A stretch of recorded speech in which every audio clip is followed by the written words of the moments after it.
Hey everybody, Sinister here again. Another edition of Thoughtful Play and Black Ops. Little gun game for you on Discovery. Way to think about Discovery in the gun game is a little bit like hide and seek with a gun. If you know the spawns though, a game of hide and seek becomes much easier, especially where you know where the players are. So a little overhead view of the map here. We'll see several locations, fairly consistent spawns for a full team of 6. Highlight them here in yellow. You'll see that they're equally spread out on the perimeter of the map. 2 locations you'll see at the bottom there of the map are inside. One lower bottom green, one in top red. The 3 most important components in being successful in the gun game are knowing the standard spawn locations, being familiar with your weapons, and recognizing patterns of traffic during the game. Let's take one last look at the overhead view of the spawn locations, and actually, because we didn't see it at the beginning, let's go ahead and look at the 2 inside spawns. One here in red, right here to the right of this red building, if I could fly in there. Okay, you see a green banana there. It's like a split screener, which is helpful for us. And then, second down here, and bottom green. Let's see, oh, to the door, here we go, to the right, nope, he's not there. Where's he at? He's in the back room here. And that's a pretty standard spawn location for him. Now that we have an idea of where the hiders are, now we're going to go seek them. Recognizing your Python has a little bit more range than the other short pistols. Fire a little bit farther away. The key is here controlling distance and recognizing the perimeter spawns.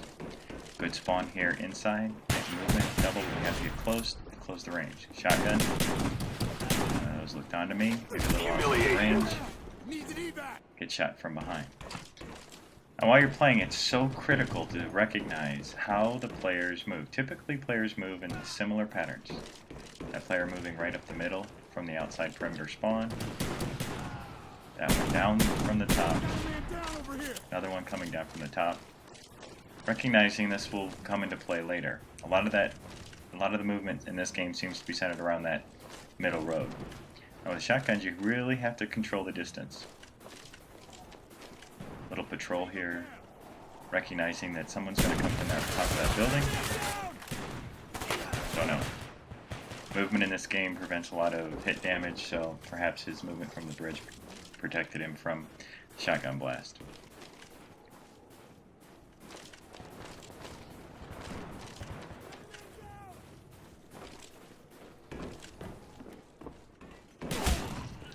And that player baited me into, he recognized that I was following him, went into a room, found protection, and got me as I came around the corner. I remembered that later in the game, how well that worked. And as you watch, as this video progresses, watch as I attempt to do something similar, and it works out very well for me. Thought I heard footsteps, pre-fire, nothing, in from behind. Now this is the great spawn for me, inside green. Now I recognize that the traffic patterns seem to be out and around to the yellow area. Now I recognize being behind that door frame, as long as I don't frame myself for the other players to come shoot me, this could be a very favorable spawn for me, especially with long-range weapons.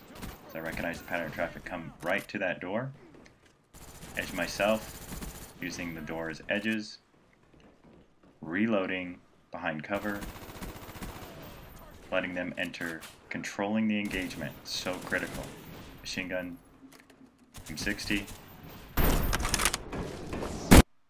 quick scope sniper rifle. And the reason I slowed this down is I fired actually as I was sighting. As long as you keep the barrel around head height, even though the follow through shows above, the initial trigger was actually on target. Here I use the one little trick I learned from Snipinator is find an edge, a linear edge like that pole, wait till someone gets close, and then use the pole as a guide marker to fire, edge scoping. Still using the doorway here as a funnel for player traffic, reloading behind cover, using my weapons and the player traffic to my advantage, controlling the engagement here. These explosive weapons can be tough to use. Here I get a little bit locked in on my target and forget about the edge of the door and actually shoot the door. Fortunately I didn't blow myself up. Another edge, use the edge, find the linear edge, wait for the player to move into it, Although I die, it's a successful kill, which moves me to the ballistic knife. Now I am terrible with the ballistic knife. The only advice I can give is don't move the reticle up and down, move it back and side to side. But to be honest, I've lost several gun games stuck on the ballistic knife. This time I get a little lucky, the opponent's faced the other way, shoot him in the back. If you think about it, Black Ops really is like an action movie combined with a game of chess. Think about your position, your map position, your opponent's position, the weapons you have, distance, pattern of movement. Chances are you'll do much better the next time you play the gun game.